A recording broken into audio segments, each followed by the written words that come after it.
Olá, muito bom dia, queridos, paz seja convosco, graças ao Senhor mais um dia, com vocês aqui no canal O Reino em Pauta. Que Deus abençoe sua vida, sua família, o seu lar. É sempre uma alegria muito grande estar aqui falando com vocês. Gratidão a todos os irmãos, todos os líderes, pastores, amados nossos que nos acompanham todas as manhãs aí pelo YouTube, o canal O Reino em Pauta. Se porventura alguém não se inscreveu, está ligado conosco, se inscreve em nosso canal. Dá um apoio aí. Quando você se inscreve, você dá um apoio. Você nos ajuda, né? Então, quanto mais inscritos estiver, mais o YouTube vai entender que há relevância no canal, né? E nós estamos aí, amados, não para granjear glória para nós, não. Estamos aí para poder levar a palavra. Quanto mais houver relevância, mais houver, né, um crescimento, porque o canal ele só cresce com pessoas assistindo o vídeo, né? Isso é muito importante, você se inscrever e assistir nossos vídeos aí. Muito bem, queridos, nós estamos falando uma série, iniciamos essa é a mensagem número 2, sobre o tema o processo revela o propósito. Essa questão de processo e propósito é uma coisa muito forte, irmãos. Ontem pude liberar para os irmãos uma palavra muito forte acerca disso, baseado no livro de Gênesis, capítulo 1 e capítulo 2, e foi algo maravilhoso, né? E nós falamos muito do processo, citamos lá o processo, por exemplo, de uma lagarta a uma borboleta, né? Falamos desde o ovo, depois a lagarta, depois a borboleta. Esse processo que é muito importante e necessário e que muitas vezes não entendemos. No capítulo 5 do segundo livro de Reis, nós estamos liberando, queridos, acerca de Naamã. Quem se lembra de Naamã, né? O general da Síria, amigo do rei da Síria, um general bem pontuado ali, amados pelo rei, né? E esse general, ele tinha ganho muitas batalhas, inclusive a batalha contra o povo de Deus, contra o povo de Israel.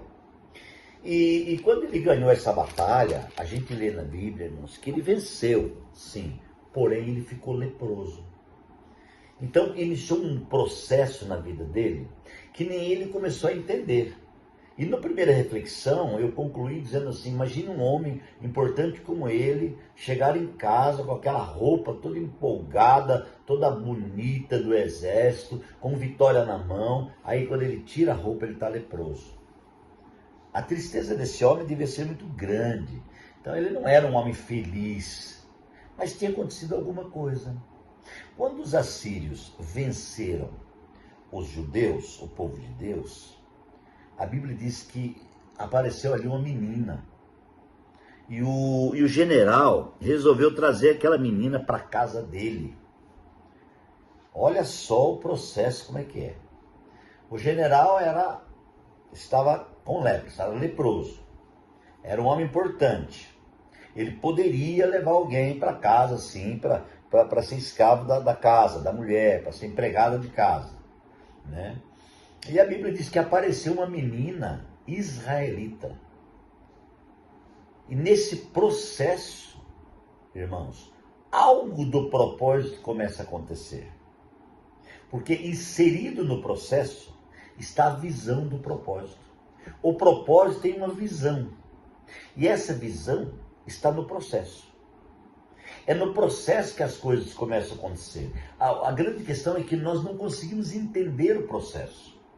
E quando estamos no meio de um processo, irmãos, nós não conseguimos entender, porque a nossa visão é muito pequena, perto da visão de Deus, né? E agora, aquela menina israelita, vamos fazer um pensamento sobre a menina. Eu acho que vale pensar, vale, amados irmãos, imaginar, né? Porque a Bíblia nos dá esse caminho de imaginar. A menina poderia até ser uma órfã de pai e mãe, porque teria tido uma guerra, e os israelitas haviam perdido. Que tal se o pai e a mãe dela tinham morrido na guerra? E agora essa menina estava desolada. E Naamã então leva ela para ser escrava da sua esposa. Agora, não pense que o escravo, ou a pessoa era levada assim num carro, bonito. A pessoa, não é igual hoje. Não é igual hoje. Escravo tinha o lugar de escravo, o sofrimento de escravo, tudo do escravo era separado. E essa menina foi para trabalhar na casa de Naamã. Então eu imagino a situação dela, o processo que essa menina estava passando. Só que me admira muito o que eu vou falar para vocês. O processo na vida da menina já havia revelado o propósito no interior dela. Porque ela não se preocupou com o processo. Ela entendeu o processo. E quando Naamã chamou ela para ir para casa, ela foi para a casa de Naamã, porque tinha um propósito. Mas, então, existe um propósito ser escravo? Naquele caso, sim. Existem caminhos que o homem não consegue entender e é Deus que está direcionando ele. Como eu falei na primeira reflexão, Deus tem um caminho no meio do furacão. No olho do furacão tem um caminho e esse caminho é de Deus. Então pense comigo, aquela menina talvez por dentro muito triste, talvez com saudade do pai, da mãe, da família, né? Desolada, sem condições de nada, meu Deus do céu. E agora, irmãos, no meio daquele grande processo, ela recebe a chamada para ir embora para a casa do general. E ela vai. Só que quando ela chega na casa do general, ela começa a perceber a diferença. Uma coisa é eu ver o general lá fora, no trabalho dele. Outra coisa é ver o general dentro de casa. Sabe, amados, existem processos que as pessoas não conseguem ver na nossa vida. Somente você e Deus vê. Quantos processos estão dentro de você que só você sabe? E muitas vezes você chora sozinho, sozinha, com esse processo, e você até hoje não conseguiu compartilhar com ninguém esse processo. Mas eu quero dizer uma coisa para você, que em todo processo existe um propósito, ou para todo processo existe um propósito. Esse propósito, ele não vem do homem, ele vem de Deus. Porque quem fez o vento não foi o homem. Quem fez o terremoto não foi o homem. Quem fez o vendaval não foi o homem. Quem fez, amados irmãos, o maremoto não foi o homem. Quem fez o furacão não foi o homem. Quem fez então? É o diabo? Não, é Deus. Deus fez tudo, até o vento. Por isso que o profeta diz que Deus tem um caminho no meio do vento. Então eu quero trazer uma palavra muito específica, uma palavra rema para o teu coração. O vento que está soprando, o terremoto que está dando, Deus tem um propósito. Esse projeto, ou esse processo, tem uma revelação. E a revelação desse processo é o propósito. A menina estava lá, amados, triste, quem sabe, por dentro, mas não demonstrava. Tanto que, de repente, quando ela viu a situação do patrão, a dor da família, ela abriu mão do processo dela e tentou e disse: eu vou ajudar a resolver o processo do meu patrão. Isto é amor de Deus. É você não se preocupar com você, mas se preocupar com o seu próximo. Isso é o amor derramado na cruz.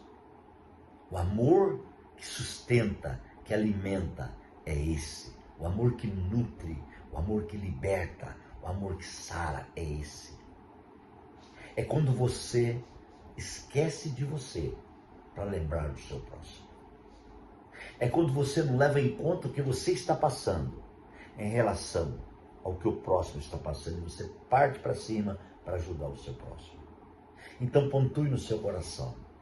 Essa menina estava passando por um processo, mas ela já tinha uma revelação de um propósito. Ela era filha de Deus. E ela viu o patrão sofrendo terrivelmente. A lepra tinha que ser separado. Então eu imagino que o patrão chegava em casa e ficava separado da família, sofrendo. Fazia parte da lei, da situação, né? Então eu imagino a dor daquela casa. E aquela menina não cala sua boca.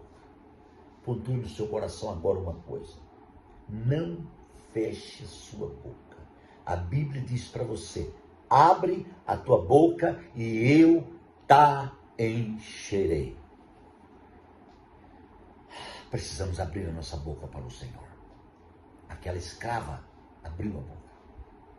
Ela falou do que ela sabia. Você como igreja, você sabe muito. Você como servo de Deus, você sabe muito. Como serva de Deus, você sabe muito. E o que você tem falado? O que você tem feito com aquilo que você sabe? O que nós fazemos com aquilo que Deus já nos deu? E a menina abriu a sua boca. Ela abriu sua boca, irmãos, por compaixão, por amor, por dedicação.